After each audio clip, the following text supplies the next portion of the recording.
Bom dia, pessoal. Para quem não me conhece, meu nome é Cláudio Sabino, sou advogado constitucionalista e juiz filósofo cristão. Hoje, notadamente, dia 31 de março de 2024, meados de um domingo, portanto, já visto o relógio está em torno de 9h44 da manhã. Estou voltando aqui para fazer mais um vídeo para compartilhar de forma gratuita com os senhores e senhoras, desde já dando as boas-vindas ao presente canal. Sejam todos muito bem-vindos, bem-vindas. Agradeço desde já aos novos inscritos e aos mais de 15 mil views em pouco mais de 7 meses, que é o tempo em que foi criado o presente canal, canal da cidadania, canal 3D ou 3 dimensões. Para quem não conhece o propósito do presente canal, informo, contudo, no ponto que o propósito do presente canal consiste exatamente em 3D, ou seja, 3 dimensões. O canal, batizado inicialmente como Sabino Advocacia News e ulteriormente alterado para o Pórtico Jurídico News, também canal da cidadania, que é conexo ao outro primeiro canal criado, a saber, o oráculo do conhecimento da fé. Mas o fato é que em ambos os canais, diariamente, você tem a oportunidade de ouvir e assistir de forma gratuita os mais diversos vídeos versando sobre o direito da cidadania, notadamente no que aduz as temáticas, as relevantes temáticas de direito constitucional, que diariamente vem sendo deliberado e pacificado pelo STJ, que é considerado o Tribunal da Cidadania, e o Supremo Tribunal Federal, para quem certa feita, Rui Barbosa, não ouvidaram em dizer, ter a faculdade de errar por último. O fato é que tanto o STJ como o Supremo Tribunal Federal vem deliberando sobre as mais diversas temáticas, bem como a liberação do porte e o uso de maconha, até certo ponto, que também já foram objeto de um vídeo-aula que será publicado talvez no decorrer da presente semana. O STJ também recentemente alterara a revisão da vida toda, que é uma temática que versa sobre direito previdenciário, direito dos aposentados. Está pendente no Supremo Tribunal Federal o julgamento, conclusão do julgamento do FGTS. O Supremo Tribunal Federal já deu início, por meio da ADPF 442, início ao julgamento, cuja relatora é a ex-ministra aposentada, a saber, Sua Excelência, doutora Rosa Weber, no sentido de discriminar o aborto. Mas o STJ, no bojo da ADI 5941, combinado com o recurso extraordinário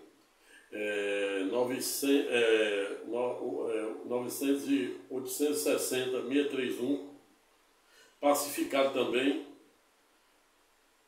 a temática no sentido de permitir que bancos e demais instituições financeiras regido pelo Sistema Nacional de Habitação tome imóvel financiado de devedores, independentemente de ordem judicial ou ter que acionar a justiça. Por simetria, no final do ano passado, em que pese o Congresso Nacional, composto pelas duas casas, ou seja, Casa Baixa com 513 deputados federais que representam o povo, dividido pelo H de Humanismo, pela Casa Alta, com 81 senadores representando os estados, o Distrito Federal e o Distrito Federal. Mas o fato é que o atual governo do PT propôs, submeteu ao Congresso o clássico marco das garantias, com o objetivo de possibilitar os banqueiros uma segurança jurídica em tese para poder ofertar empréstimos de financiamento de bem imóvel ou imóvel com taxa de juros menores.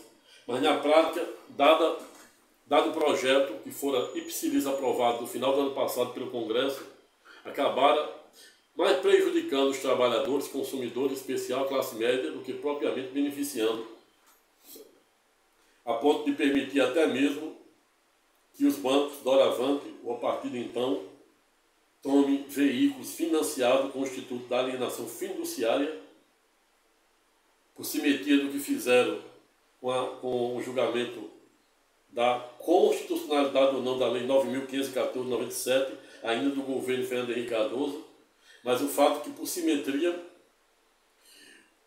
o Congresso, não obstante o presidente Lula ter vetado este ponto, em não permitir que os bancos promovam a classificação de busca e apreensão pela via administrativa, ou seja, sem ter que acionar a justiça, mas o veto do atual presidente Luiz Inácio Lula da Silva, que está aí no poder pela terceira vez, fora literalmente derrubado pelo Congresso, doravante permitindo, por simetria, ao que fizeram aos financiamentos de imóveis, autorizando o Congresso também, autorizando os bancos a reaver ou tomar imóveis, veículos, no caso, financiados de devedores, independentemente de ter que ajuizar a classificação de busca e apreensão. E isso sempre vi com muitas reservas, pois gera insegurança jurídica.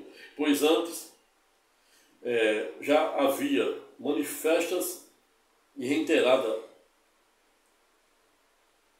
supressões e abuso de direito por parte do banco, que detém o poder econômico, jurídico, em detrimento do consumidor. Hoje, com esse aval do Congresso do Supremo Tribunal Federal, por via reflexa, a população fica mais vulnerável, ou ficara mais vulnerável, razão pela qual, na qualidade de advogado constitucionalista e processualista, desde já oriento para todos aqueles que têm financiamento de veículos e de imóveis ativos, se tiver inadimplente por algum viés, desemprego, perda de renda e doença, etc., procure um advogado especialista em contratos, especialista em direito imobiliário, especialista em direitos e obrigações, mais rápido possível, para tentar encontrar o melhor termo, para tentar, pelo menos, evitar que você perca tudo.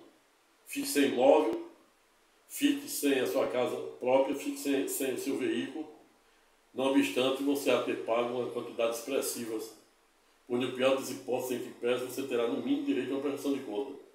É isso.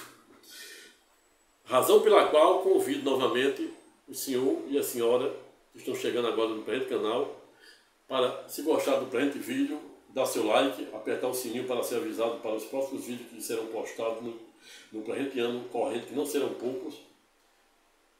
Compartilhe o presente vídeo com o maior número de pessoas, para, assim como você, as mesmas também tenham a oportunidade de ter acesso a esse conteúdo de grande relevância para o direito da cidadania. Mas no presente canal você também tem a oportunidade de diariamente ter acesso a videoaula que fala sobre filosofia, sobre os protagonistas do ateísmo, Nietzsche, Marx, Freud, Schopenhauer, os materialistas, Armínio, os grandes protagonistas da teologia cristã, Martinho Lutero, o grande e transcendental João Calvino, autor da Segunda Reforma Protestante, os calvinistas. Mas você tem acesso a videoaulas sobre Sócrates, Platão, Aristóteles, o estoicismo, o lilismo, materialismo, teocentrismo, antropocentrismo e até mesmo nos cânones ou nos postulados da neurociência. E por que não falar, em alguns momentos, eu verticalizo até mesmo utilizando ensinamentos da transcendental psicanálise de Klein, Freud, Jung e Lacan. Razão pela qual convido humildemente você a se inscrever no presente canal, convidar o maior número de pessoas para fazer o mesmo, para fazer parte e se tornar parte integrante do presente canal da cidadania, canal 3D ou 3 dimensões. Por último, porém não menos importante, o presente canal também trata de uma temática de teologia, reverberando do primeiro livro de Gênesis, escrito por Moisés, ou seja, Moisés escrevera os 5 primeiros livros de Gênesis a Deuteronômio. Mas, ao longo da grade do presente canal, eu também verticalizo e contextualizo as mais diversas temáticas do direito da filosofia, também contextualizando com a teologia cristã, islâmica, judaica e etc. E não à toa, hoje, estou voltando aqui para fazer um vídeo aula em 3 dimensões, ou seja, sob a perspectiva de fato, valor e norma à luz da lei de Deus e da lei dos homens. Razão pela qual, desde já antecipo o título objeto do nosso estudo de hoje. Abre aspas. Qual o verdadeiro espírito da Páscoa, sob a perspectiva de fato, valor e norma à luz da lei de Deus e da lei dos homens. Fecha aspas. Eis a questão, como defendia o grande e transcendental dramaturgo e poeta britânico, qual seja William Shakespeare, para quem certa feita não novidade em dizer existia entre o céu e a terra ano-luz mais coisas do que a nossa vã filosofia imagina. E aí me vem à mente o grande protagonista da teoria da probabilidade, qual seja o poeta e filósofo francês Blaise Pascal, para quem certa feita não novidade em dizer que o coração tem razão, que até a razão desconfia. Mas Blaise Pascal, para além de ser autor da respectiva frase, também ficara conhecido quando, se dirigindo para os ateus pelo viés teísta e ateísta, dizia que o homem que crê em Deus, em tese, se Deus não existir, nenhum prejuízo ele terá. Ao revés, já não poderia se dizer o mesmo para os ateus, o homem que não crê em Deus, pois se Deus existir, o seu prejuízo será incalculável. É isso que defendia o grande e erudito pai da probabilidade, qual seja Blaise Pascal.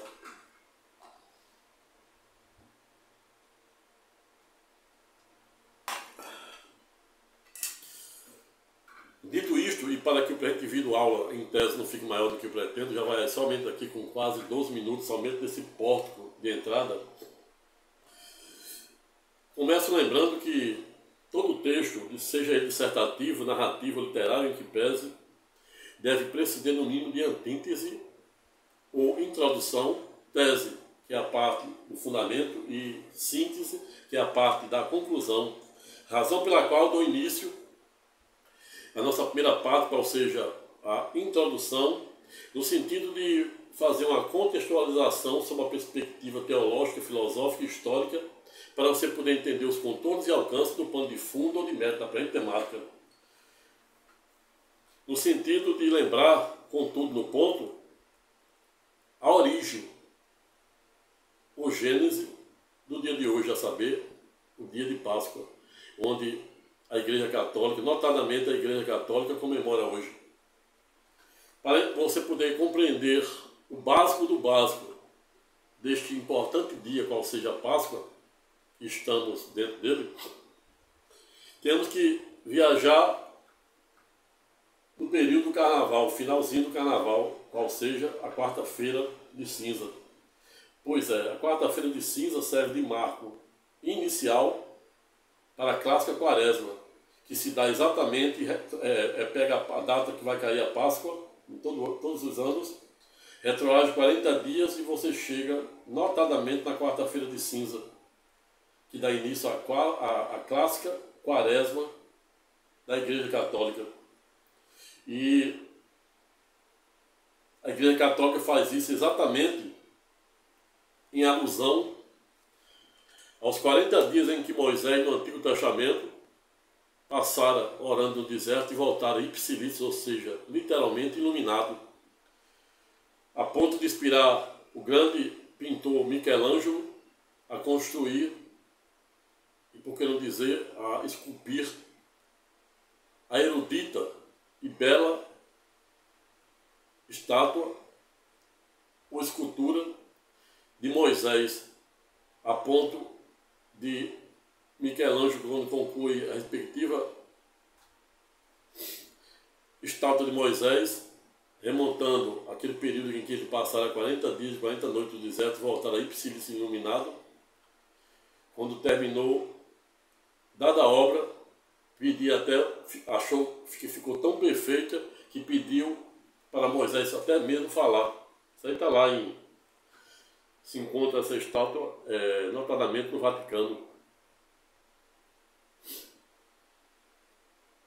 Mas a quaresma remonta também à nova e eterna aliança.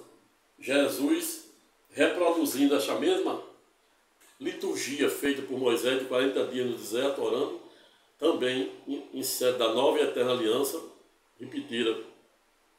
E a Igreja Católica Apostólica Romana, quando eu falo Igreja Católica Apostólica Romana, entendam-se, é a igreja que se dá por base de Roma, criada por Roma, que era o maior inimigo do Todo-Poderoso, o maior inimigo de Deus, apostólica com base nos apóstolos,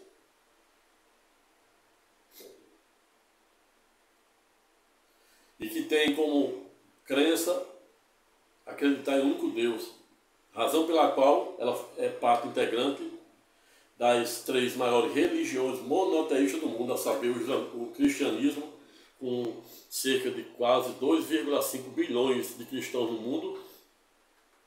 A segunda, a saber, o islamismo, se aproximando de 1,5 bilhões. E as estatísticas e prognósticos em que pese apontam que até isso de 2050 o cristianismo o islamismo tende a se igualar ao cristianismo. A terceira do ranking, não obstante mais antigo ou mais remota, qual seja o judaísmo, com 13 milhões de judeus, semitas ou hebreus, que são sinônimos entre si, cuja maioria, em que pese, reside exatamente no Estado soberano de Israel, onde vem sendo duelada essa guerra de titãs, essa guerra santa de titãs, desde o último dia 7 de outubro do ano passado, ou seja, 2023, onde já morreram milhares e milhares de pessoas dos dois lados, notadamente e expressivamente no lado da Palestina e da faixa de Gaza.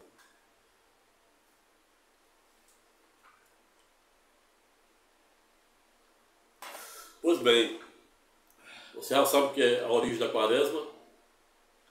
E a quaresma se dá exatamente, dá início na quarta-feira de cinza, se estendendo até hoje, que é o dia da Páscoa. De acordo com o Concílio de Roma, de idos de 1000, o Concílio de idos do Vaticano, Concílio 2 do Vaticano, que orientaram a Igreja Católica para, a partir do 5º domingo de Quaresma, cobrir todos os santos e cruz das Igrejas Católicas.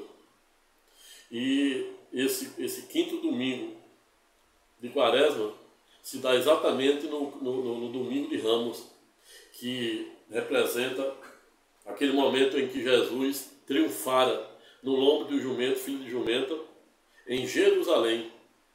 E aí esse 5º domingo se dá exatamente no domingo de Ramos, ocasião em que a Igreja Católica liturgicamente cobre todas as cruzes da Igreja Católica e também os santos.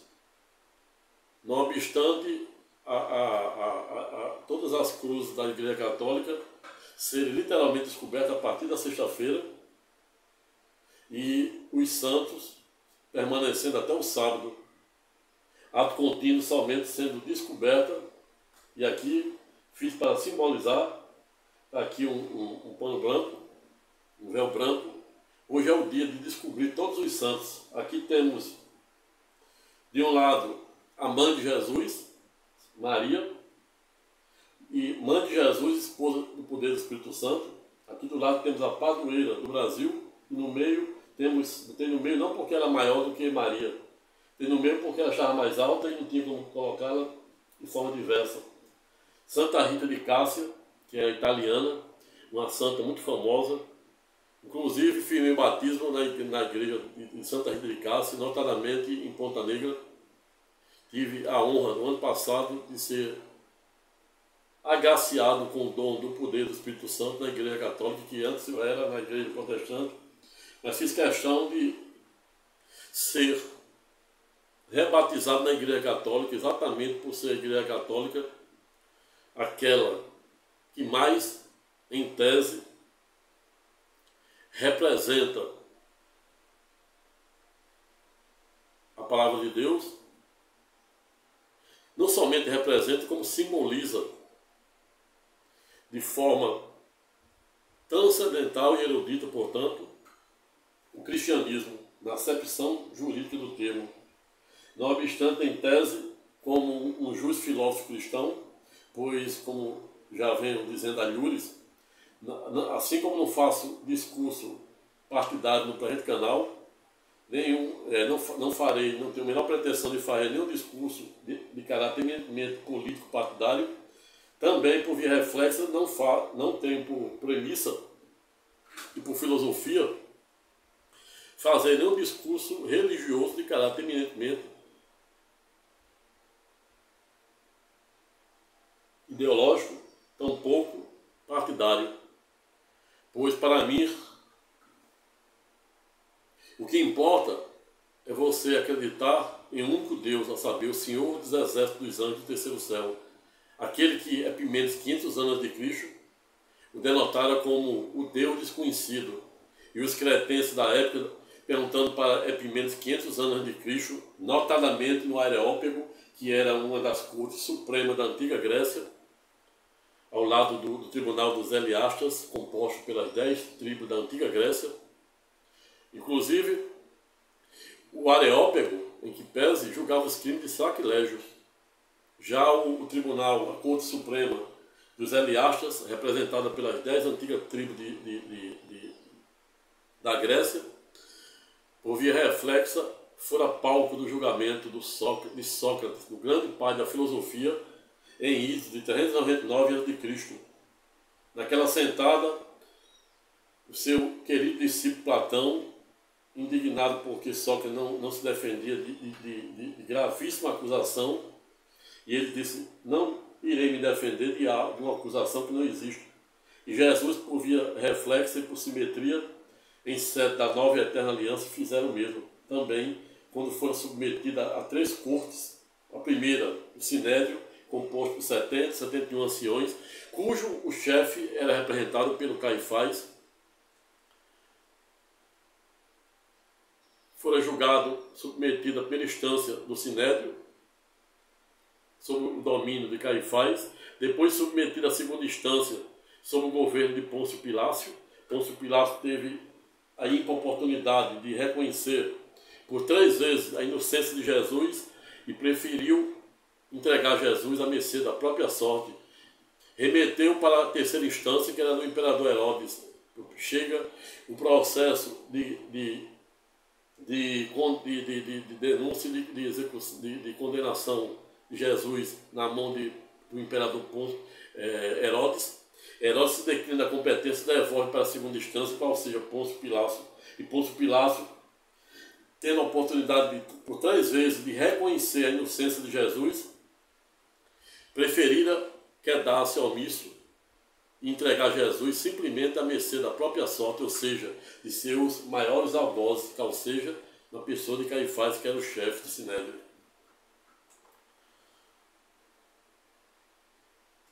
Veio, portanto, que não é tarefa fácil entendermos os verdadeiros contornos e alcances do dia do Senhor. E a cruz,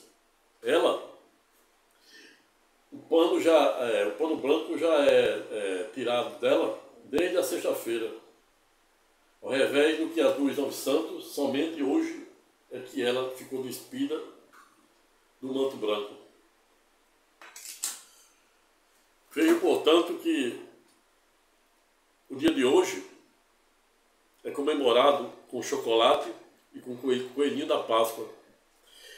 Muitos fazendo menção a este dia, perguntam por que o dia da Páscoa, domingo da Páscoa, que estamos a falar, o que é objeto do nosso estudo de hoje, por muitos católicos, muitos teólogos consideram como que o ovo da Páscoa representa a ressurreição de Jesus, o renascimento, a renovação, a fertilidade. Existe passagem também na história medieval, remontando também a ideia de que se comia ovo de galinha mesmo, ovo de animal, em menção à fertilidade, à renovação, à transformação, à purificação. Mas, para outros, o ovo da Páscoa simboliza meramente um rito, e por que não dizer uma liturgia meramente comercial, assim como é o Natal, onde na Páscoa, por exemplo, a indústria do comércio de peixe ganha muito dinheiro, fortunas, e hoje na Páscoa também por via reflexa fatura muito dinheiro com chocolate. Mas quando a gente vai para a Bíblia, notadamente no livro de Mateus 23, 3, 7, combinado com Isaías 59, 5, 7, a gente encontra algumas passagens fazendo algumas menções do ovo, da galinha. No caso de Mateus 23, 37, o mesmo faz menção até à galinha e aos ovos, bem como em Isaías 59, 5 a 7, faz também um análogo da galinha, da galinha e do ovo, como uma espécie de metáfora, ou fazendo uma espécie de análogo, que é uma comparação da inequidade, ou seja, da injustiça, da imoralidade do homem, da hipocrisia e da cegueira espiritual. Quando a gente vê a galinha e o ovo de galinha sendo citado, né, nessas duas passagens de Mateus e de Isaías, Mateus 23, 3, 7, Isaías 59, 5 a 7, a gente vê exatamente o ovo e a galinha sendo usado como uma analogia à perversidade, à hipocrisia, à inequidade ou injustiça, à imoralidade do homem. Não à toa, vem se falando muito aí em Evangelho de Fariseu. Exatamente isso. Evangelho de Fariseu, que será objeto de um vídeo aula, e esta é mais uma razão para você se inscrever no canal. Irei falar tudo que você precisa saber acerca do que significa Evangelho de Fariseu. Mas Jesus, na Nova e Eterna Aliança, fora pedagógico, no sentido de dizer que os fariseus conseguiam enxergar um argueiro no olho de seu irmão e não conseguiam enxergar uma trave que estava atravessada nos seus olhos. Estava exatamente a falar da clássica cegueira espiritual, que as pessoas usam a palavra de Deus em vão, falam uma coisa e quando Deus entra no seu coração vê exatamente outra, ou seja, só maldade, perversidade, iniquidade, imoralidade, ingratidão, improbidade e etc. Não à toa, Cristo Jesus fora pedagógico quando falara que a boca fala do que o coração está cheio, e o coração se farta com o que sai pela boca. Razão pela qual, no dia de hoje, devemos fartarmos o nosso coração com coisa boa, para descobrir a boa, agradável e perfeita vontade de Deus. Céu e terra passarão, somente as escatológicas palavras e promessas do Todo-Poderoso não hão de passar. Um dia para Deus é como 1000 anos, assim como 1000 anos é como um dia para Deus. Faz expressivo quase 2000 anos que Jesus foi alçado aos céus após a sua inefável crucificação e ulterior ressurreição no terceiro dia, que é representado exatamente hoje, no dia de Páscoa. A Páscoa, para a perspectiva jurídica, filosófica e teológica, que quero que você entenda, o verdadeiro espírito, a verdadeira essência da Páscoa, reside exatamente nesse momento, em que Jesus, quando for ao templo, se depararam com os fariseus, transformando aquele templo, ou seja, a casa de Deus, no verdadeiro comércio persa.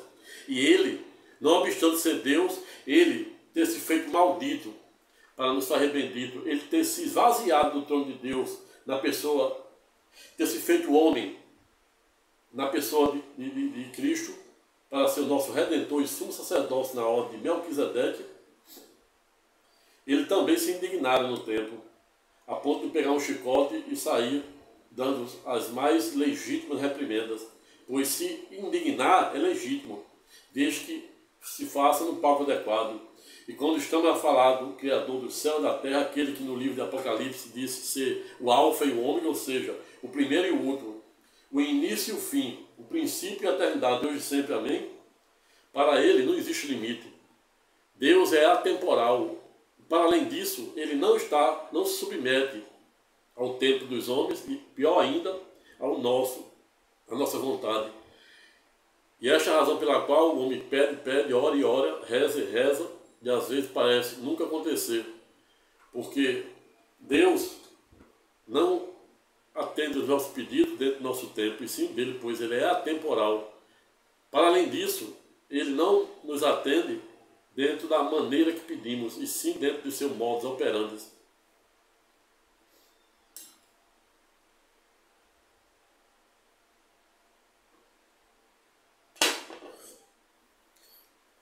Veio, portanto, que, apesar da indústria do ovo, dos ovos de Páscoa, do chocolate, comemorar hoje, em sua grande maioria, com a valoração desta liturgia comercial, ou seja, o consumo exacerbado de ovo, de Páscoa, de chocolate, mas o que devemos no dia de hoje exatamente comemorar e buscar é o verdadeiro espírito, é a verdadeira essência desse dia, que representa a ressurreição de Cristo Jesus. Quando Cristo Jesus se indignara no templo e pedira para aqueles fariseus destruir aquele templo, os fariseus ficaram sem acreditar nas palavras de Jesus, a ponto de dizer e se dirigir para o Rabi, pois não obstante eles não acreditar que ele era filho do homem, ao revés, eles o respeitavam como mestre, e não à toa o chamavam de Rabi. E os fariseus, à época, com essa fala de Jesus mandando destruir aquele templo, que eles haviam construído expressivo 46 anos, Jesus disse, destrua esse templo, que eu irei o reconstruir em apenas 3 dias. Os fariseus não entenderam o verdadeiro espírito das palavras de Deus, de Jesus, a ponto de dizer, como é que o Senhor está dizendo que vai mandando ele destruir um templo e irá reconstruir em apenas 3 dias um templo que levamos expressivo 46 anos para construí-lo? Os fariseus, com a cegueira espiritual que estavam revestidos, não conseguiam entender o verdadeiro espírito das palavras de Deus, assim como as pessoas, todos aqueles de sua época. Jesus estava simplesmente dizendo que derrubasse aquele templo de tijolo e de concreto, que ele iria o reconstruir em apenas 3 dias, não de tijolo e de concreto, mas por meio do seu corpo glorificado. Quando Jesus é alçado à cruz e se faz maldito para não sair bendito, como ele havia prometido lá naquela sinagoga para os fariseus, que destruísse aquele templo, que ele iria o reconstruir em apenas 3 dias, como ele não fica devedor de nenhuma de suas promessas, tão poucas inefáveis palavras, ele cumprira. No 3º dia, logo após a sua inefável crucificação, ele ressuscita. E é esse o verdadeiro espírito que deve se comemorar o dia de hoje, a Páscoa. A ressurreição do Filho do Homem, do Filho unigênito de Deus.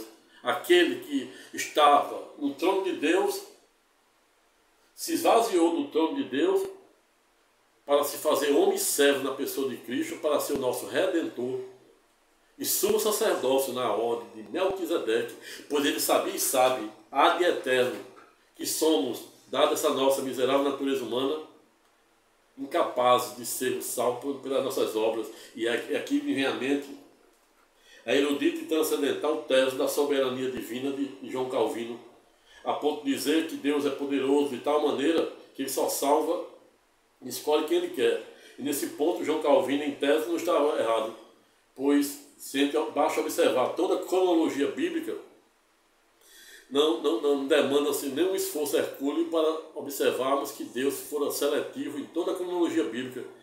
Na época de Noé, escolhendo Noé e sua família, e um par de cada casal. Na época da destruição de Sodoma e Gomorra, escolhendo Ló e a sua família, para escapar da destruição de Sodoma e Gomorra. Na nova e eterna aliança só existia 12 homens, muito abaixo da média, a saber, os discípulos. Jesus escolhe 12, mas todos muito abaixo da média e nem um pouco ortodoxo. E desses 12, ele tinha 3 mais queridos, a saber, João, aquele que morreu, foi o único dos 12 que morreram de morte natural na ilha de Pátmos, logo após o imperador de Roma tentar matá-lo numa caldeira escaldante de azeite, e ele sai de lá ipsilítico, ou seja, ileso, sem nenhuma queimadura. O imperador diz: esse é mais um bruxo, manda exilá-lo na ilha de Pátmos, na Grécia. E aí João diz: isso aí será somente mais uma carruagem de fogo que irá me levar ao seu Senhor. O imperador de Roma manda exilar João na ilha de Pátmos, e ele, ilhado, olha para os fundos, só tem um mar Mediterrâneo, olha para frente, só tem mata fechada. E a única maneira de abrir as portas do céu é com o joelho no chão e a mente lá no terceiro céu. E Cristo Jesus abre o terceiro céu e diz: trouxe um homem aqui, por lógico que estava falando de Paulo de Tarso. Coríntios 2,12, onde Paulo de Tarso diz ter ido a um paraíso e lá ter visto coisa inefável, cuja sua miserável natureza humana não lhe era digna de revelar. E Deus lhe coloca um espinho na carne e ele ora por 3 vezes para Deus libertá-lo daquela angústia de Jacó. E Deus responde para Saulo, antigo Saulo de Tarso e atual Paulo de Tarso: para ti baixa a minha graça. Não à toa somos salvos por meio da graça e por meio da fé. E até mesmo a fé em que pese não pode ser obra do homem, para que um homem não se engrandeça em detrimento de Deus.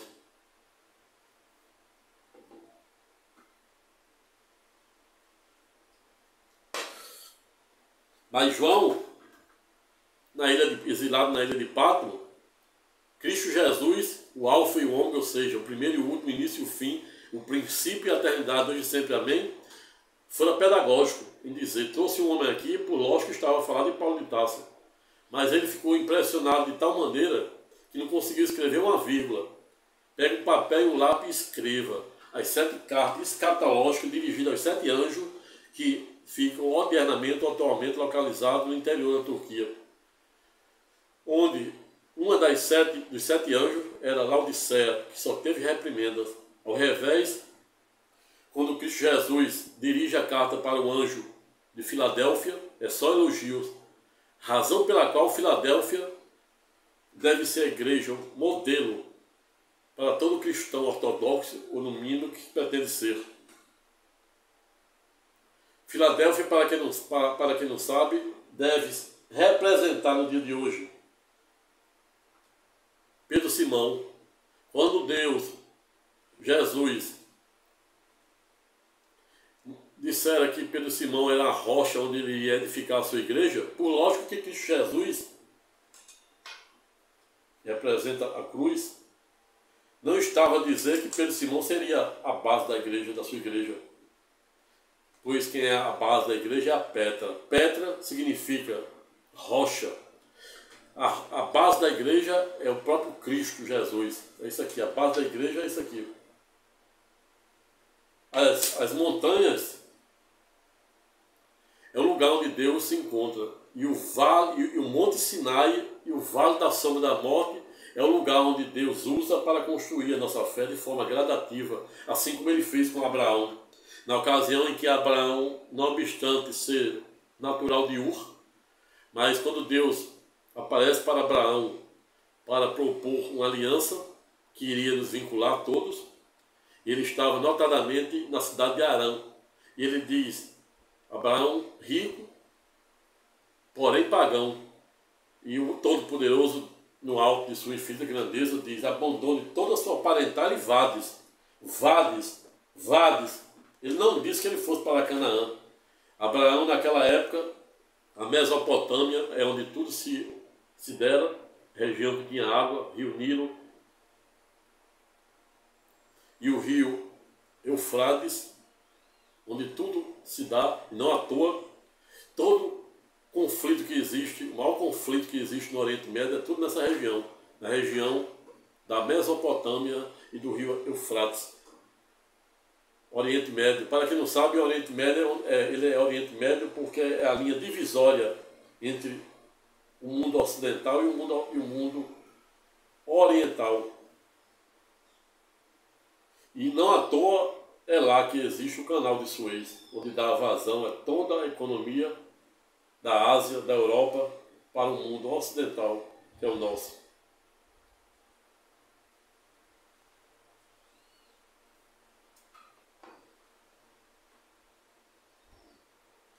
Mas quando Deus aparece para Abraão e manda ele abandonar tudo, e vá, e Abraão desvia o caminho, pois naquela época a Mesopotâmia estava passando por uma crise, sede e fome.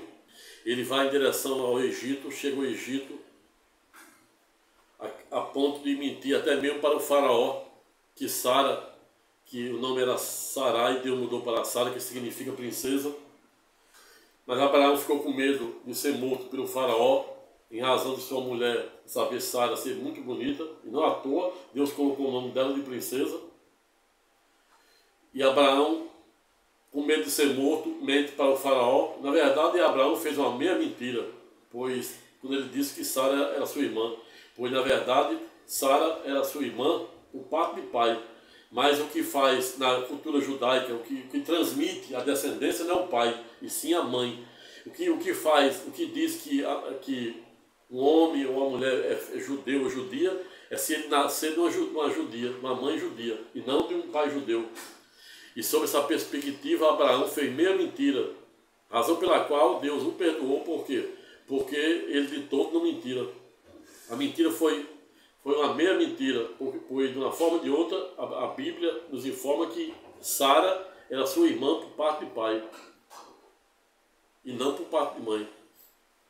E o faraó, quando se prepara para tomar Sara, para consumar o ato do casamento, o Todo-Poderoso aparece em sonho para ele e diz: você nem ouse chegar perto de Sara, pois ela é irmã dele. O faraó, sempre muito obediente, salva aquela época das 10 pestes, em que Deus propositalmente disse para Moisés e Arão que iria fazer com que o faraó ficasse muito teimoso, e iria entrar na mente dele, para ele ficar muito teimoso, para desobedecer todas as ordens dele, para ele mostrar o poder dele diante dele. Mas o fato é que Deus usa o Monte Sinai e o Vale da Sombra da Morte para construir a nossa fé de forma gradativa. E é isso que ele tenta diariamente fazer com cada um de nós. Razão pela qual o dia de hoje, ou seja, domingo de Páscoa, tenhamos que entender sobre outra dimensão, sobre a dimensão da ressurreição de Cristo Jesus. A igreja passa a ser o seu corpo glorificado. Para quem não sabe, um corpo glorificado é um corpo somente com carne e espírito, não existe sangue. E é esta promessa escatológica do dia do Senhor, do tribunal de Cristo, onde Deus promete que nós iremos ter um corpo glorificado. Um corpo glorificado, ele atravessa paredes, ele voa. É igual o corpo de Jesus hoje. Esta é a escatológica promessa do Todo-Poderoso. O dia de hoje, domingo de Páscoa, não deve ser visto sob essa premissa dessa liturgia comercial de comprar ovo, de ir para restaurantes caros, e sim termos em mente e buscarmos a verdadeira essência, o verdadeiro espírito da Páscoa, que significa exatamente o renascimento, a ressurreição do Filho do Homem, de nosso Redentor, de nosso eterno e etéreo pastor e sumo sacerdócio na ordem de Melquisedeque, pois ele, não obstante ser Deus, se esvaziou do trono de Deus para se fazer homem e servo na pessoa de Cristo, porque ele sabia e sabe, dada essa nossa miserável natureza humana, que jamais, repita-se, jamais seríamos salvos por meio das nossas obras. Não à toa, o homem acaba de se confessar, acaba de assistir uma missa, acaba de ouvir um texto e já sai pecando por ação, omissão, pensamentos, etc. E o Todo-Poderoso, depois dos 400 anos que compreende aquele período interbíblico ou intertestamentário, que remonta exatamente à indignação de Deus diante da humanidade, dada ingratidão, tanta inequidade, tanta perversidade, tanta imoralidade e ingratidão, ele se faz mal, se esvazia do trono, está lá no trono de Deus, no terceiro céu, ele se esvazia ao tamanho do esvaziamento. Do trono de Deus, ele é Deus, eu sou Deus. Eu vou ter que me esvaziar, porque sei que se eu não fizer isso, de nada adiantará o projeto de ter criado a terra, ter colocado todas as condições para suprir a necessidade humana, se eu não intervir para salvar cada um deles, pois eles, dada aquela miserável natureza humana, eles jamais serão salvos pelas suas obras. E ele, lá no trono de Deus, é o Deus Pai, o Deus poder do Espírito Santo, falando com o Deus Filho, Cristo Jesus. O filho fica imaginando, falando para o pai: Pai, o senhor já tentou se colocar no lugar deles? O senhor já tentou saber por que eles são tão ruins, tão perversos, tão ingratos, tão imorais, tão depravados, na acepção jurídica do termo? E o pai disse: realmente, nunca procurei saber por que eles agiram daquele jeito. E aí é onde surge o projeto da remissão, o grande, erudito e transcendental projeto de ele ser Deus, se esvaziar do trono de Deus para se fazer homem e servo na pessoa de Cristo. Para além de ser o nosso Redentor e sumo sacerdócio na ordem de Melquisedeque, outro sim, por via reflexa, vim tentar convencer os judeus, que era o povo inicialmente escolhido por Deus, pois ele só é igual São Tomé, só acreditar no que viu. E não à toa Jesus, depois que fora ipsilis, ou seja, literalmente glorificado pelo Pai, ele permite que São Tomé toque nele. E aí São Tomé diz: agora eu creio. Ato contínuo, Cristo Jesus diz: você crê porque você tocou. Bendito é aquele que crê sem ver. E aí você começa a entender onde está, onde mora o verdadeiro espírito da fé. Porque Jesus, não obstante ter vivido 33 anos e meio na terra, não deixaram uma prova material, uma foto, um manuscrito. Assim como Sócrates também, interessante isso. Sócrates, considerado o pai da filosofia, não deixaram nada. 500 anos de Cristo. Morreram em 399 anos de Cristo, num julgamento parecido com o de Jesus. Não deixaram nada. Você vai para Buda, aquele que autor do budismo, e o pai do budismo, e por que não dizendo a teoria do Zen, a teoria do meio, com base no estoicismo, dizendo que o homem deve evitar os extremos. Não à toa, todo o templo budista tem 3 portas, mas só está aberta a porta do meio. Exatamente remontando essa ideia do meio. Jesus estava no meio, na cruz. 2 ladrões, um do lado direito e do lado esquerdo. Um perdoa, um se arrepende, o outro não.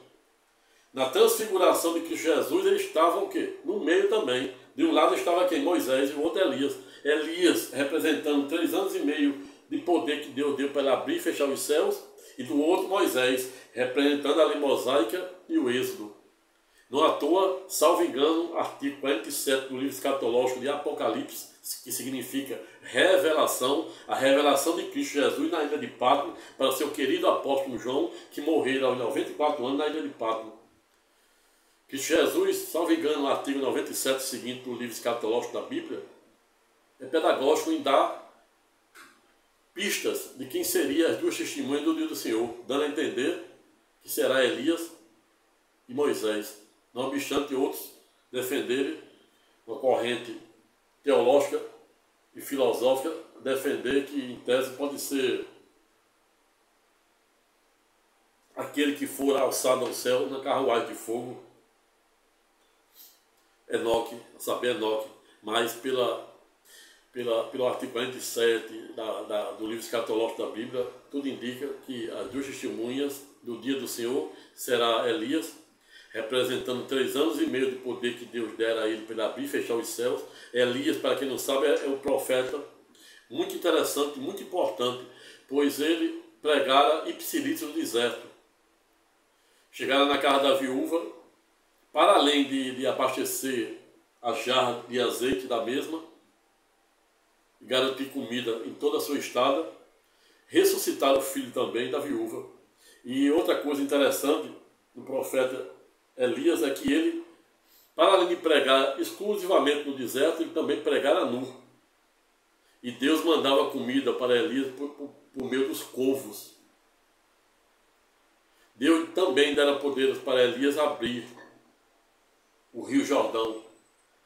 Por via reflexa, Eliseu, seu sucessor, também teve poder otorgado por Deus para abrir o rio Jordão. Depois, o sucessor de Moisés, a saber, Josué, toca no rio Jordão e abre também para fazer a travessia, para triunfar em Canaã, atual Israel. Veja que brilhante.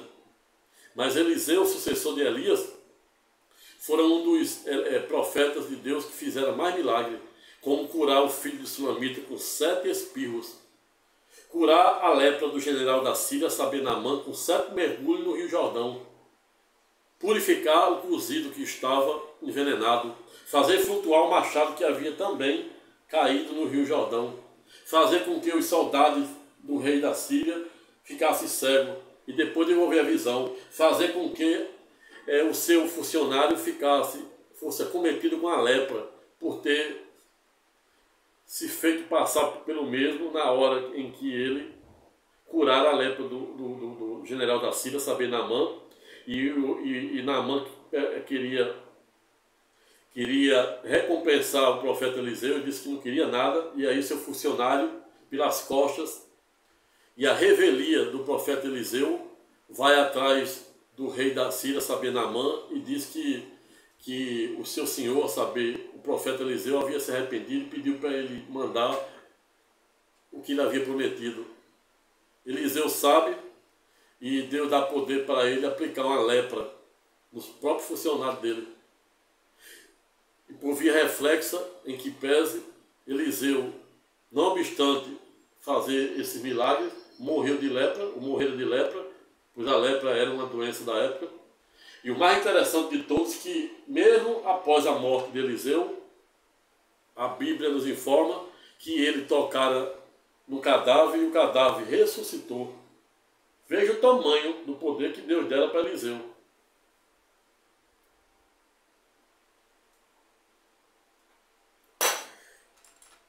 O sucessor de Elias, brilhante. Razão pela qual no dia de hoje a Páscoa deve ser vista não somente sob essa perspectiva comercial de comer ovo, de ir para restaurantes caros, e sim termos em mente que no momento da inefável crucificação de Jesus na cruz, naquele momento em que ele derrama a sua primeira lágrima de sangue para remir o preço capital originário do Jardim do Éden cometido por Adão e Eva, no momento em que ele leva seus 3 queridos discípulos, a saber, Pedro, Simão e Tiago, e os nomeia como vigia, ele vai orar por 3 vezes. Naquele momento ele é tomado por Satanás dizendo que ele não deve ser uma pessoa boa, deve fazer aquilo que o mundo quer, ele deve usar o poder para o que é corrente, dominante, que é ouvir, como no mundo de hoje. Aí me vem à mente aqui a Elizabeth Naumann, autora da teoria espiral do silêncio, que diz que muitas pessoas, inclusive até pregadores, autoridades das mais diversas, vão para as mídias em massa dizer aquilo que correntes dominantes querem ouvir e não que elas precisam ouvir.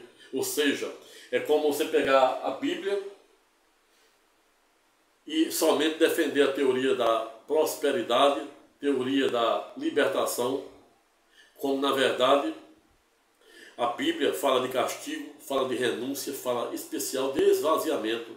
Lembra da parábola do joio e do trigo? Que Jesus fora pedagógico no sentido de dizer que nada serve um grande trigo jogado no chão se ele não permitisse esvaziar, se ele não se permitisse sepultar.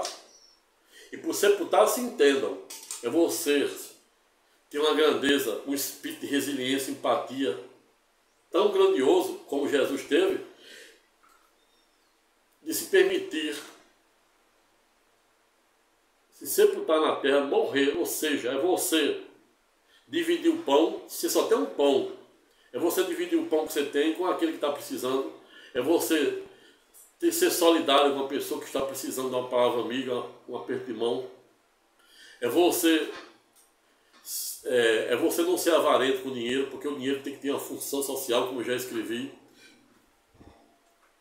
Jesus disse, não existe nada de interessante você agradar o mundo, agradar quem lhe ama. Eu quero ver você agradar quem lhe odeia, quem lhe faz o mal, quem lhe persegue, quem lhe humilha. A grandeza está aí. Aí onde está o dom de esvaziamento.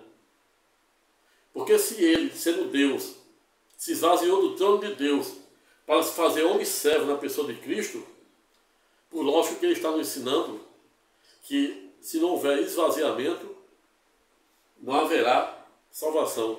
E ele diz, não será meu seguidor aquele que não estiver disposto a sofrer, ser perseguido, quiçá até morto.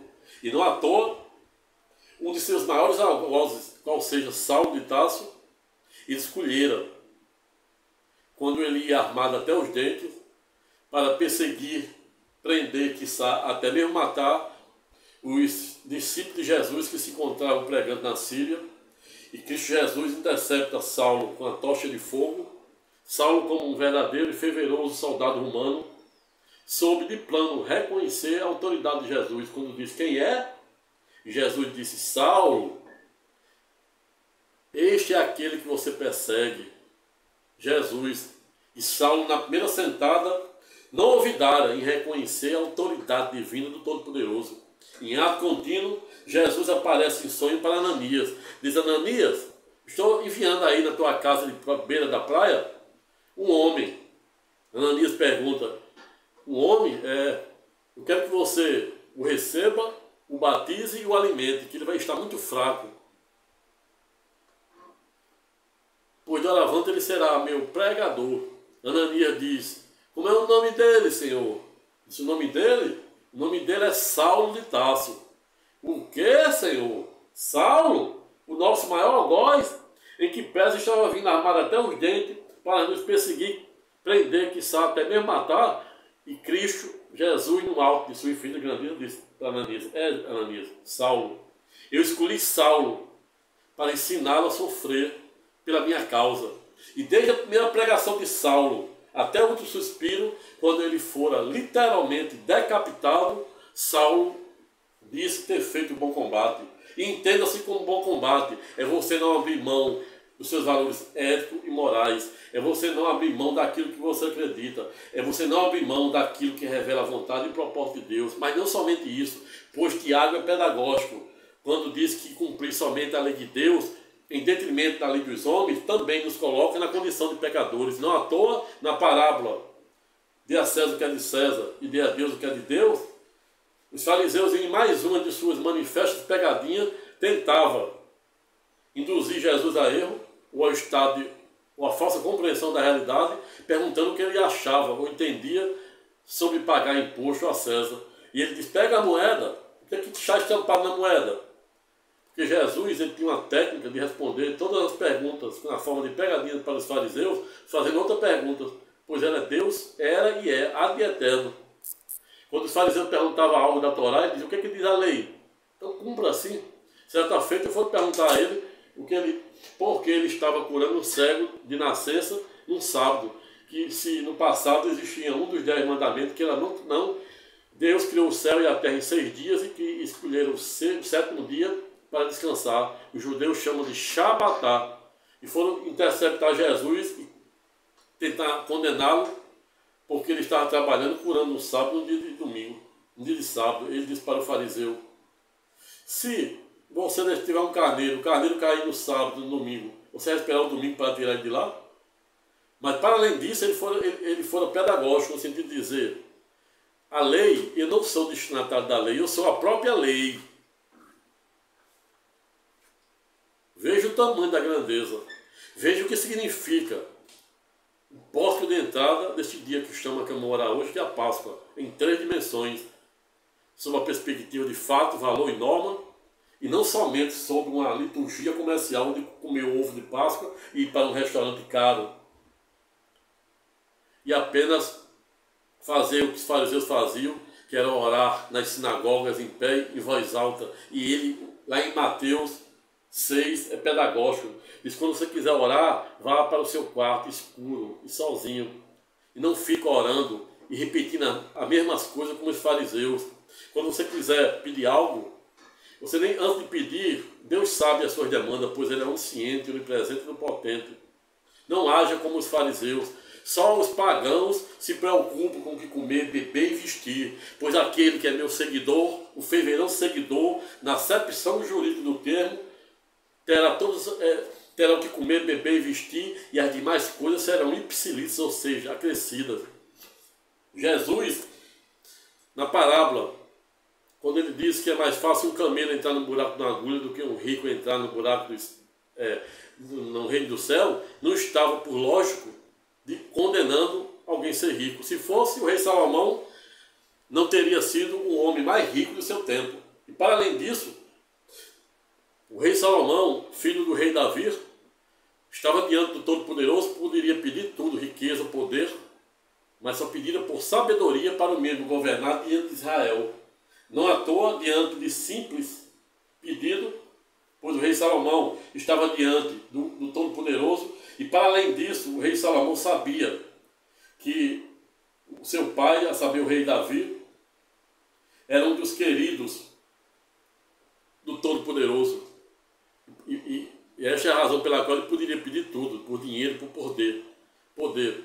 Mas ele só pedira por sabedoria para governar sobre Israel. Diante de um humilde pedido, o Todo-Poderoso não somente tornara o rei Salomão um dos 10 reis mais importantes de Israel, juntamente com seu pai, o rei Davi. Não à toa ele governara por expressivo 40 anos sobre Israel, compreendido nesse período 931 a 971 a.C. Mas o rei Salomão só pedira por sabedoria para governar sobre Israel. E para além disso, Deus tornou-o um dos 10 reis mais importantes de Israel, o homem mais rico de sua época e mais sábio. O rei Salomão deixa o poder subir para a cabeça, ou seja, não sabe utilizar o poder e o dinheiro, não sabe dar uma verdadeira função social, não sabe buscar o verdadeiro espírito do dinheiro e do poder. Deixa o poder, a soberba subir para a cabeça, e casa-se com 700 mulheres, todas princesas e ricas, e à medida em que o rei Salomão ia casando com essas 700 mulheres, todas princesas e ricas, ia agregando a riqueza das mesmas para o seu império, para o seu reinado. Para além disso, o rei Salomão acha pouco, e casa-se com mais 300 concubinas. Todas essas mulheres envolvidas com os deuses pagãos. E foi a ruína do rei Salomão. Fizeram com que desviasse o rei Salomão daquilo que refletia a vontade e o propósito de Deus. Vejam, portanto, que ter dinheiro, poder, não é pecado. O pecado é a maneira como você age, como você utiliza o mesmo. Aí lembrei aqui um dos grandes protagonistas da criação da bomba atômica, que há 2, 3 semanas fora nomeado com o Oscar, no dia 10 do corrente mês, agora de março. O Oscar a Oppenheimer, o criador da bomba atômica, em ISO de 1945. Mas o interessante é que Oppenheimer, antes de morrer, morreu de tuberculose, morreu de um câncer de garganta, salvo engano, em 1967, muito angustiado e muito criticado por ter criado uma arma nuclear que dizimara a população, grande parte da população de Hiroshima, notadamente em 6 de agosto de 1945, e 3 dias depois, ou seja, dia 9 de agosto do mesmo ano, a segunda bomba em Nagasaki. A estatística e história nos mostra que nessas duas cidades, por força dessas duas bombas, morreram mais de 210 mil pessoas. E hoje existe a cidade no mundo mais radioativa, é exatamente o Japão, diversamente de muitos que pensam que é Chernobyl, na antiga União Soviética, atual Rússia. Mas o que me chamou a atenção uma fala do físico, mecânico e quântico, construtor da bomba atômica, a saber, Oppenheimer, que ganhou o Oscar do melhor, em 7 estatuetas, do melhor filme, melhor ator, melhor figurino, melhor som, melhor imagem, etc. Melhor ator protagonista, fora que ele disse que, não obstante ele ser sabedor dos efeitos que objeto da sua criação, a saber, a bomba atômica, poderia causar, ele não sabia, ao revés, como os Estados Unidos iriam utilizar a mesma. Aí, com o devido respeito, e com todas as vezes aquele que pensa sentido contrário, é alguém querer se valer da própria torpeza, ou seja, remontando essa ideia, né, de que o poder e de que o dinheiro não é proibido para Deus. Se fosse o rei Salomão, não tinha sido agraciado com poder, muito dinheiro, o homem mais rico de sua época, mais sábio, e sim a maneira como você destina, dado o poder. Pois existem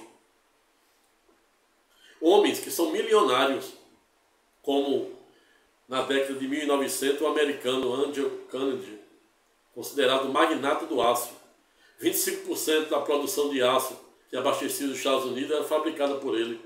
Ele chegou à sua terceira fase, final da sua vida, considerado um dos homens mais ricos dos Estados Unidos. Convidou uns jovens, a saber, Napoleão Hill, e começaram a dizer que o seu sonho, que não queria deixar sua riqueza para os seus herdeiros, não obstante o mesmo ter reservado uma quantia significativa a ponto de deixar os seus herdeiros com uma quantia que pudesse ter uma devida dignidade humana. Mas a grande parte de sua fortuna ele queria destinar para algo que continuasse a viver na memória dos vivos, como defendia um dos maiores oradores de Roma, a saber, Cícero. Ele disse que se sentia muito inquieto, muito insatisfeito, muito angustiado, pois não existia em nenhuma universidade do seu tempo nenhuma filosofia que ensinasse as pessoas a ter sucesso e a ser feliz especial. E ele queria que seu dinheiro fosse aplicado com essa finalidade. Veja aí a função social que deve ter o dinheiro. E ele contrata o jovem Napoleão Hill, o convida para ele passar 20 anos viajando o mundo, entrevistando pessoas que tiveram sucesso e mais ainda as que não tiveram, pois ele disse que Napoleão Hill iria aprender mais com as que não tiveram sucesso do que propriamente com as que tiveram, para ele construir uma filosofia que até então não existia, para ensinar as pessoas a ter sucesso, ganhar dinheiro e ser feliz.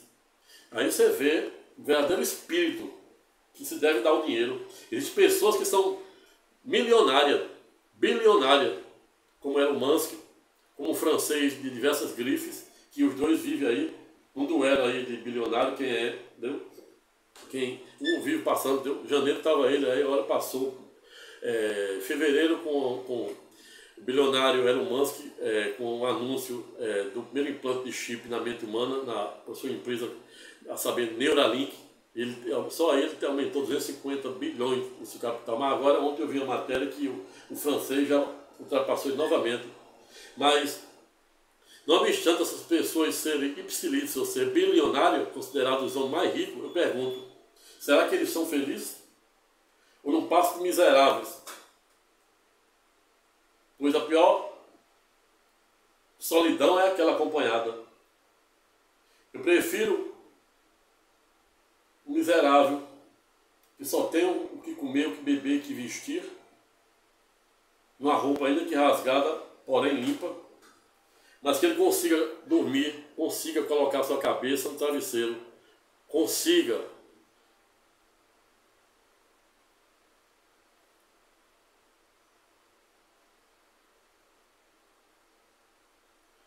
ter a consciência de que o que ele está fazendo é se esforçar para se tornar diariamente uma pessoa melhor. Pois, como defendia o rei Salomão defendia que o homem mais miserável do mundo não é aquele que não tem posses, não é abastado. O mais miserável do mundo é aquele que tem tudo e que tem o mundo aos seus pés, mas vive uma solidão ipsilitis, ou seja, literalmente acompanhada. E é esta a razão pela qual Cristo Jesus nos dera um exemplo. Ele vivia numa solitude que é diferente de solidão. Existe solidão e solitude. Solidão, você escolhe ficar sozinho, não porque você quer. Solitude é um estado em que você escolhe de forma voluntária ficar só para se conectar com o seu eu interior, bem como a felicitude. E é isso. Jesus vivia na solitude, que é diferente de solidão, que é exatamente aquele momento em que o homem se isola de forma voluntária para tentar se conectar com o seu eu interior. É isso que Jesus fizera nos 40 dias que antecederam a Páscoa no deserto. É isso que fizera Moisés nos 40 anos, nos 40 dias também no deserto, que foi objeto de inspiração para Michelangelo construir a estátua que remonta esta passagem. Vejo, portanto, que o que vai dizer se um homem é rico ou não, não é o que ele tem, e sim o que ele é. E me vem à mente aqui Schopenhauer. Schopenhauer diz que quanto maior o conhecimento do homem, maior o seu sofrimento. Exatamente porque quanto maior o conhecimento do homem, mais liberto ele se encontra. Mais ele descobre quem são os seus verdadeiros amigos. Ele passa a descobrir que pessoas que ele jamais imaginara, do próprio sangue, são os seus maiores algozes. E foi assim com Jesus. Jesus não fora criticado por não fazer nenhum milagre na cidade que ele nascera. Não que nascera propriamente, porque ele foi criado em Nazaré, por ele nascer em Belém, onde é, lá na região da Cisjordânia hoje. Mas ele respondera, não há milagre onde não há fé. E santo de casa não faz milagre. Por quê? Porque a própria família não acredita em você. A própria família é ingrata com você. A própria família calunia você sem prova. A pessoa que fez tudo na sua vida, e aquelas pessoas em que você fez tudo na vida, jamais esperava um ato de traição, de ingratidão, e pior ainda, de conspiração pelas trevas, porque o pior do mundo, o pior inimigo de todos, é aqueles que conspiram nas trevas. É como você ter um vírus inimigo, como era o Covid. O maior inimigo é aquele que você não tem como se defender, aquele que age nas trevas. Na sua frente é uma coisa e quando você vira as costas é outra. Ele usa e goza do que comer, beber e vestir, do seu abrigo, e quando vira as costas, ele lhe apunhala, calúnia, conspira contra você debaixo do seu próprio teto, debaixo daquilo, do pão que você contribuiu a vida toda para dar para eles.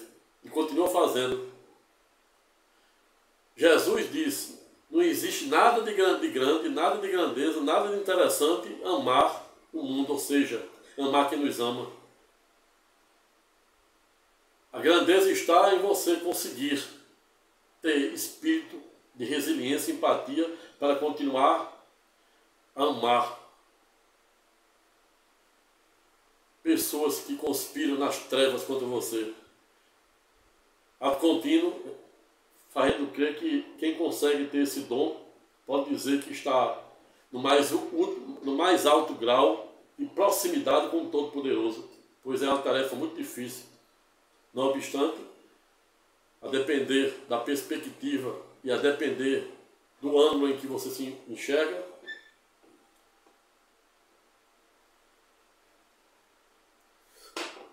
vejo, portanto, que o dia de hoje, a Páscoa, para além de remontar o renascimento da Igreja de Cristo por meio do seu corpo, a Igreja de Cristo, quando o Cristo for alçado da cruz, derramar as 7 gotas, a primeira no jardim de Getsemane, que as outras 6 na cruz, e ele disse uma das 7 palavras na cruz: Pai, eles não sabem o que fazem. Ele estava falando da ignorância, ele estava falando da cegueira espiritual, que hoje, não diferente da época de Jesus, mais de quase 2000 anos, acomete as pessoas. As pessoas conseguem enxergar um argueiro no olho de seu irmão e não conseguem enxergar a trave que está atravessada nos seus olhos. É isso. A verdadeira e clássica cegueira espiritual.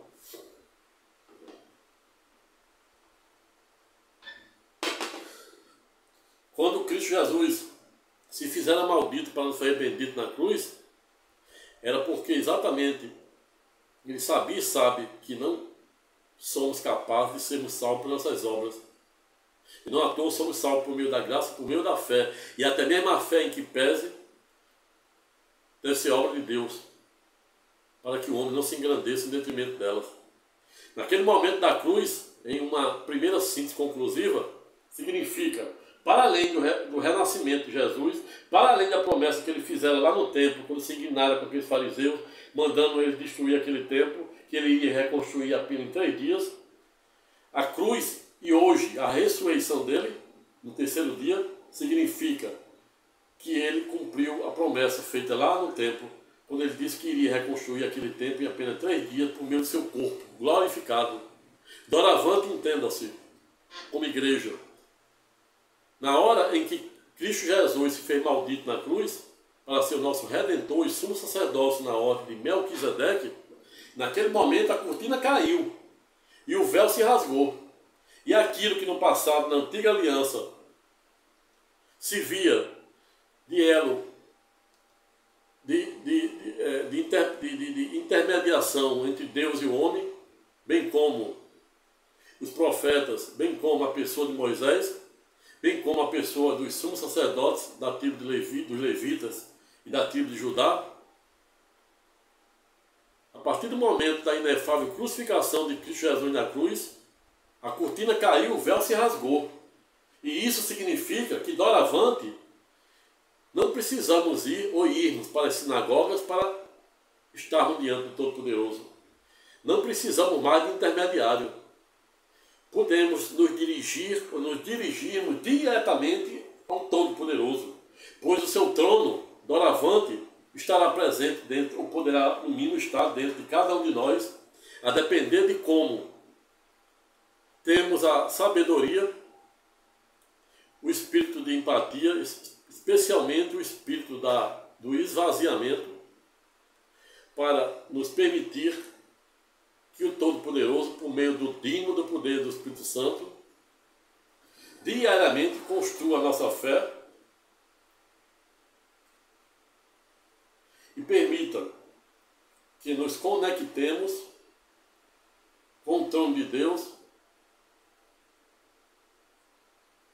diariamente, sem contudo, no ponto, sermos obrigados a nos dirigirmos para as sinagogas, como Mateus 6 e seguinte é pedagógico, quando ele nos ensina, em uma segunda síntese estreita, que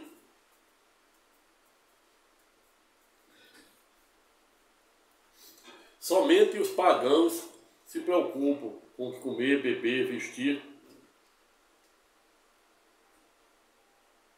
e que não devemos fazer ou agirmos como os fariseus, onde oravam em pé, em voz alta, gritando para chamar a atenção.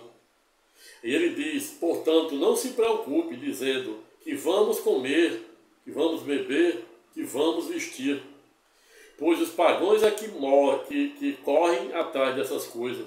Mas o Pai Celestial sabe que vocês precisam delas. Ou seja, ele é portador do inefável caráter, de onisciência, de presença e de potência. E antes mesmo de pensarmos, de agirmos, ele sabe o que precisamos. Busque, pois, em primeiro lugar, o reino de Deus e a sua justiça. E todas essas coisas, ou seja, essas coisas materiais, serão acrescidas.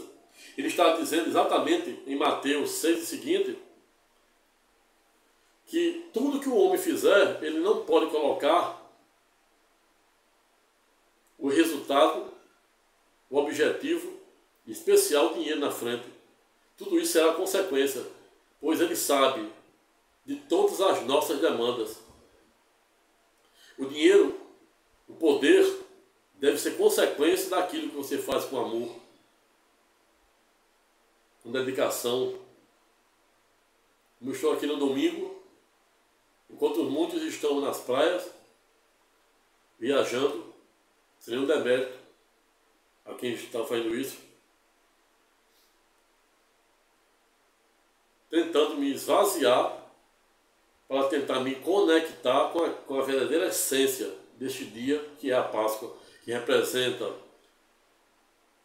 a ressurreição do Filho do Homem, a ressurreição da Igreja de Cristo por meio do seu corpo, glorificado com carne e espírito,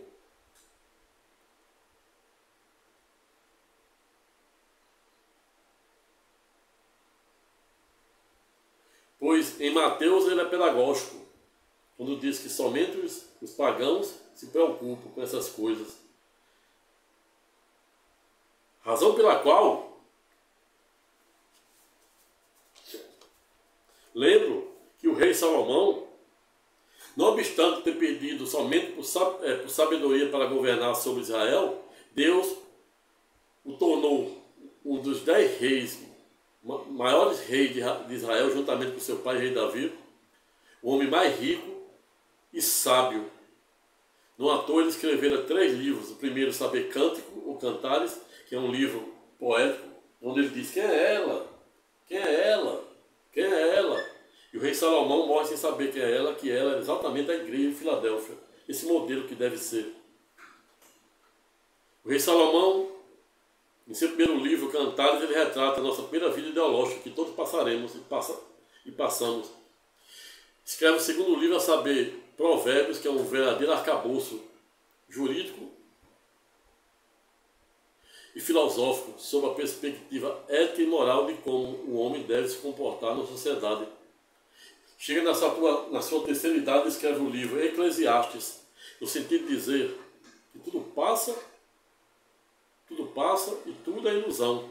E o que o conforma ou conformar é eliminar a certeza de doravante poder contar com o Todo-Poderoso. E é nesse ponto que diferencia o rei Salomão dos ateus, teísta ou ateísta, como defendia Blaise Pascal, quando disse que o homem que crê em Deus, se Deus em tese não existir, nenhum prejuízo ele terá. Ao revés, já não pode falar o mesmo dos ateus, sejam teísta ou ateísta, pois seu prejuízo será incalculável. Vejo, portanto, que devemos olhar ou enxergarmos este dia de hoje, de Páscoa, em outra dimensão, sob outra perspectiva espiritual, tirando a venda dessa cegueira espiritual dos fariseus e buscando a verdadeira essência da palavra de Deus. Buscais a verdade, João 8:32. E a verdade vos libertará. E eu digo, não há como buscar a verdade senão por meio do ensinamento da filosofia, que é considerada a melhor amiga do saber. Não à toa o rei Salomão só pedira por sabedoria para o mesmo governar sobre Israel. E quando viajamos na cronologia bíblica, notadamente nos pais da igreja católica, chegamos ao erudito São Tomás de Aquino, considerado pai da escolástica. Na ocasião em que o mesmo fora pedagógico no sentido de se dirigir ao Todo-Poderoso por meio de uma oração que gosto muito de recitar. Abre aspas. Criador inefável, vós que sois a fonte verdadeira da luz e da ciência, derramai sobre as trevas da minha inteligência um raio da vossa claridade. Dai-me inteligência para compreender, memória para reter, facilidade para aprender, sutileza para interpretar e graça abundante para falar. Meu Deus, semeai em mim a semente de vossa bondade. Fazei-me pobre sem ser miserável, humilde sem fingimento, alegre sem superficialidade, sincero sem hipocrisia, que faça o bem sem presunção, que corrija o próximo sem arrogância, que admita a sua correção sem soberba, que a minha palavra e a minha vida sejam coerentes. Concedei-me verdade das verdades, inteligência para conhecer-vos, diligência para vos procurar, sabedoria para vos encontrar, uma boa conduta para vos agradar, confiança para esperar em vós, constância para fazer a vossa vontade. Orientai, meu Deus, a minha vida, concedei-me saber o que me pedes, e ajudai-me a realizá-lo para o meu próprio bem e de todos os meus irmãos, hoje e sempre. Amém. Veja que erudita, que transcendental oração da lavra do pai da escolástica, a saber, São Tomás de Aquino, que não me canso de recitá-la. Razão pela qual parto para a conclusão do presente estudo temático em remontar um poeta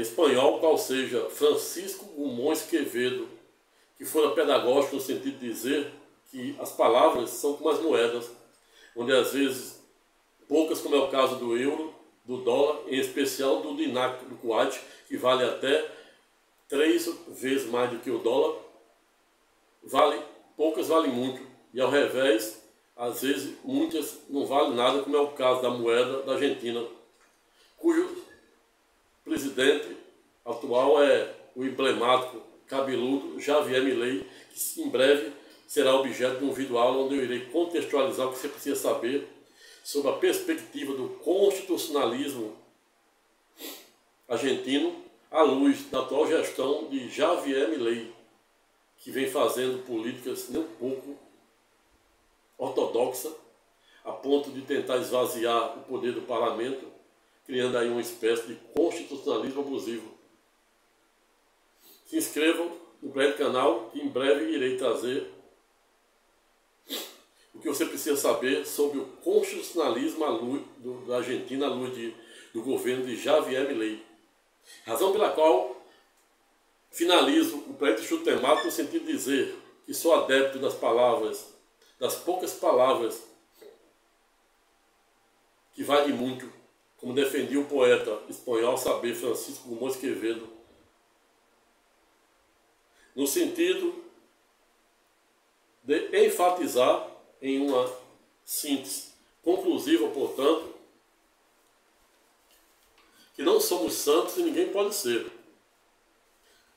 E o dia da Páscoa deve ser visto não somente como um dia em que você deve ir para um restaurante chique, comer ovo de Páscoa, sem nenhum demérito àquilo que pode fazer isso, mas em especial deve ser visto e compreendido como o dia em que devemos nos esvaziar, como Cristo Jesus se esvaziar do trono de Deus, para se fazer homem e servo na pessoa de Cristo, para ser o nosso Redentor e sumo sacerdócio na ordem de Melquisedeque, sobretudo remontando o que dizia um grande dramaturgo, por que não dizer poeta português, a saber, Fernando Pessoa, para quem certa feita assim assentara, abre aspas, não sou nada, não serei nada e nem quero ser nada. Sou apenas um sonhador que, assim como você, em que pese, deve se esvaziar o máximo possível para tentar fazer aquilo que revela e reflete a vontade de Deus, hoje e sempre. Amém. Pessoal, ficando por aqui, não tive a menor pretensão de esgotar a matéria, tampouco foi nenhum demérito àqueles que pensam em sentido contrário, pois isso é democracia. Se gostar do singelo vídeo, dê o seu like, compartilhe o presente vídeo com um número de pessoas, aperte o sininho para ser avisado para os próximos vídeos e, se sentir à vontade, deixe seu comentário de forma educada, respeitosa e elegante. Excelente Páscoa, fique com Deus e até a próxima.